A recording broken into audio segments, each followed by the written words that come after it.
এখানে আমি বেগুন সেদ্ধ করে নিয়েছি, কেউ পুড়িয়েও নিতে পারেন। এই যে বেগুনটা দেখুন, এই যে সেদ্ধ করে নিয়েছি। এখানে পেঁয়াজ কুচি নিয়েছি, ডিম নিয়েছি। এখন এটা আমি দেখুন, এটা ডাবল ডিম হয়ে গেছে। এই যে একটার ভিতরে দুটো কুসুম, দেখেছেন কি সুন্দর না? এই যে এখন এটা আমি মিক্সড করে নিব। আমি এটা বেগুন ভুনা করব। এই তো সব উপকরণ একসাথে মিশিয়ে নিয়েছি। এখন আমি তেলে, এই যে তেলে ছেড়ে দিয়েছি।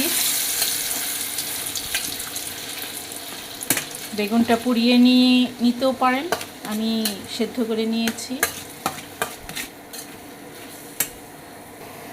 কালারের জন্য একটু হলুদ গুঁড়া দিয়েছি, না দিলেও কোনো অসুবিধা নেই। কাঁচামরিচ চিড়ে দিয়ে দিয়েছি।